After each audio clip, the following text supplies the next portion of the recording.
Amang, maaari po ba akong makahingi ng kaunting makakain? Gutom na po ako. Dinaramdam ko, tanda, ngunit malayo pa ang lalakbayin ko. Ako naman na magugutom kapag binigay ko sa iyo ang aking pagkain. Isa pa, matanda ka na naman. Okay lang na mamatay ka dahil matanda ka na. Umalis ka na at kailangan ko pa magpahinga.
Maaari po ba akong makahingi ng tinapay, Ginoo?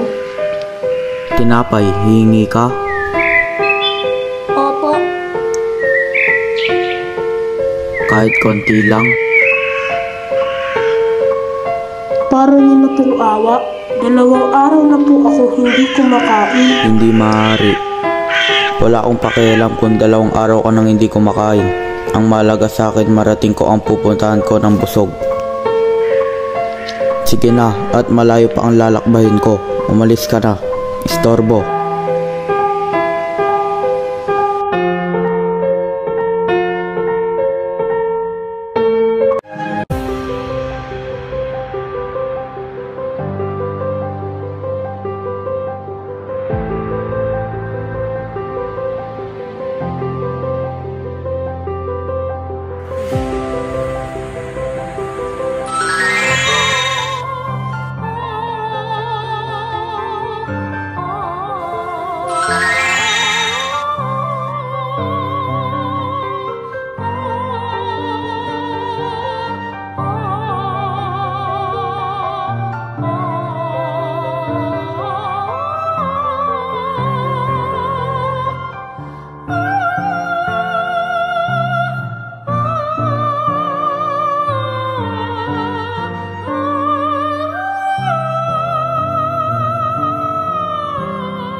Amang, maaari po ba akong makahingi ng kaunting makakain?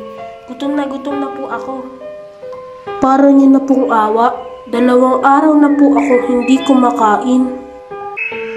Naku, mabuti at may dalang pasobra ang aking ina. Ito po. Kapiraso lamang, Amang. Baka wala ka nang makain sa daan. Huwag niyo akong intindihin. Malakas pa ang aking katawan at tiyak na may madadaanan ako mga ligaw na prutas sa kakahuyan. Isa pa ho, ugali ko na makapag naibigay ko na ay hindi ko na yun kinukuha. Napakabuti mo, Amang. Saan ba ang iyong tungo? Kailangan kong marating ang bundok Tabor at may uwi ang ibong Adarna na dumadapo sa Piedras Platas. May malubhang sakit ang aking ama at kailangan ko ng tulong ng awit ng ibong Adarna. Isang bundok pa ang iyong lalakbayin. Amang, sa dulo ng kakahuyan ay mayroong munting dampa. Isa na itong ermitanyo. Sigurado matutulungan ka niya upang mahuli ang mailap na ibon. Kailanganin mo ito. Sugatan mo ang iyong katawan at patakan ng dayak upang mapigilan mo ang iyong antok at pagtapos ng 7 awit ng Adarna, magbabawas ito na siyang dapat mong iwasan upang hindi ka maging estatwang bato. Gamit mo ang gintong sintas upang ipantali sa ibon.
Mahal na ibong Adarna, paumanhin sa aming pagkambala.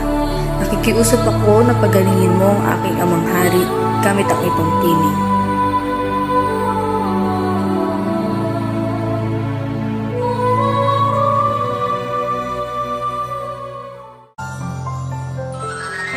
Bigay sa tuwan ang nahuli sa akin.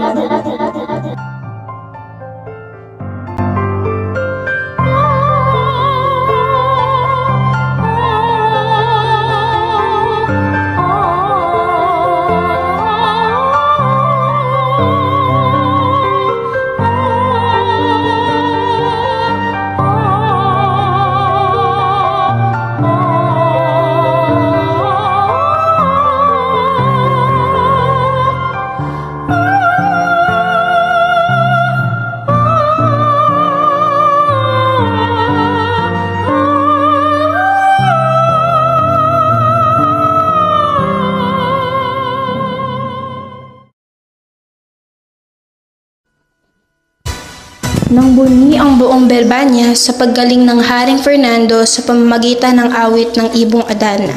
Ngunit, ang kasakiman at inggit ay hindi nawala sa puso ng dalawang prinsipeng kapatid ni Juan. Pinakawalan nila ang ibon upang masisi ng hari ang bunso. Sa pagharap muli ng ibong Adarna, isang pag-ibig ang uusbong.